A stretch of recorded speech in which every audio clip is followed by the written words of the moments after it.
Hello YouTube, Retro Gaming Channel here, and today I'm going to be bringing you a full tutorial on how you could set up and to install DuckStation PS1 Emulator on Windows PC. Now, it's only about 3 months to go until the PS1 marks the 30th anniversary, which came out in the autumn of 1995. Now, if you were running Microsoft Windows, you would want to download it through Windows. Or if you're running Android or other platforms, choose those. But I'm going to click on Windows because that's the one I want to run it on. Now, for DuckStation requires VC or runtime to be installed before running. Download VC runtime and DuckStation below. If you don't have these installed, click on that. But if you do, if Windows does come with that already pre-installed, then you want to click on Download Duck. And I will put the link below on where to download it.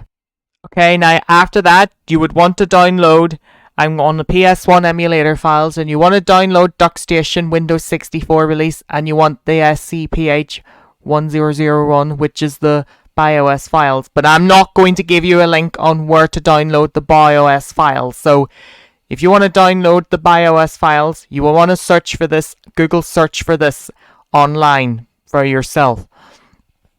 After you've downloaded that, you want to download WinRAR or 7-zip, and then you'll be able to extract the files. Right click on that, extract all, click on extract, and then it should extract all the files ready for you to install it. After that, you want to delete this file, and then you want to right copy, and then you will want to go to your DuckStation Windows 64 release file, put in the new name, right click on new, and then you want to type BIOS. And there you've got it now. And after that, right click on that, copy it, and then you want to paste this BIOS file in the DuckStation Windows 64 file. And after that, you would want to go to DuckStation. Windows protected your PC. So after that, you want to click on, when you open up DuckStation the first time, you would get the word message saying Windows protected your PC. Click run anyway, and then it should start opening up. And for this, I would want to set the theme to either Dark Fusion Blue, but for me, I'm going to go for Duck Fusion Grey, and I want the language to be set to English. And then you need the BIOS file.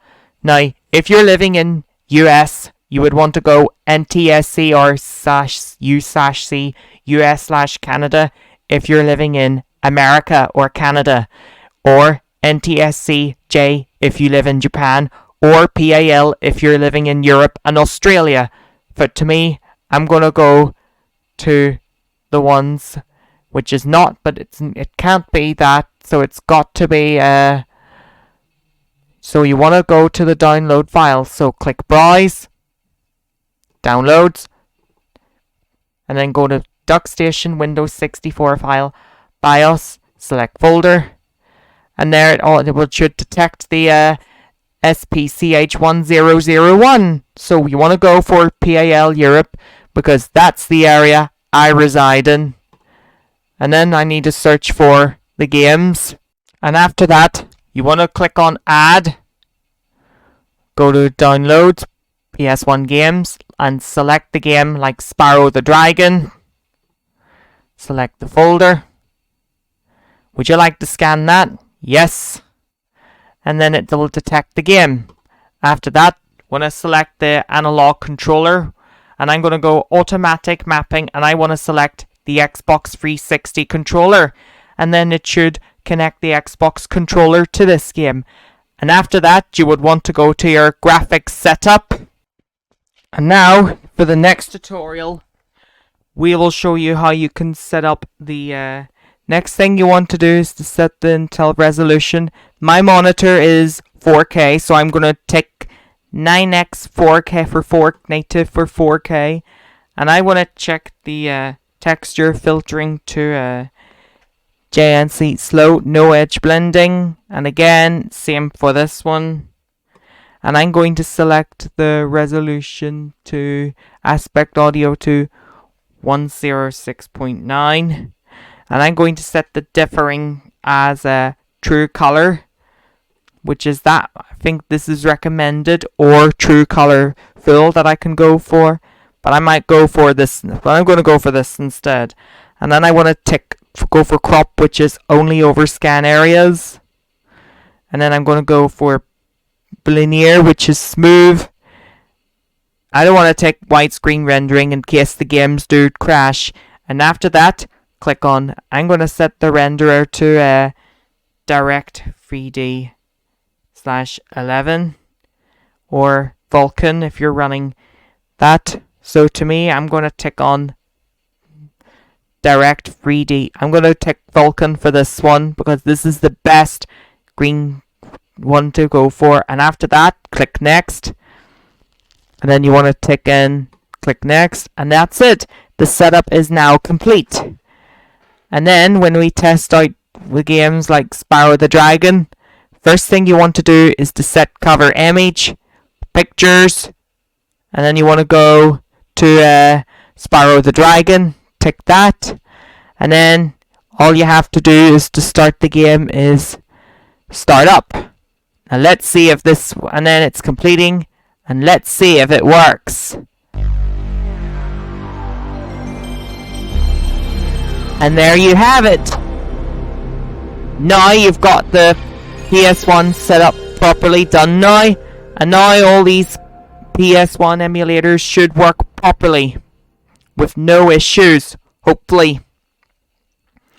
And I hope you do find this PS1 tutorial very, very, very useful. And one day in the future, I would like to show you how you could set up the PS2 emulator and how to set it up in 4K resolution.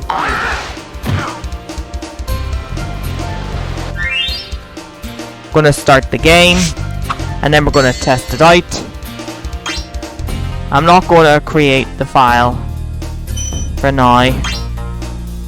I'm gonna start the new game without being saving, okay?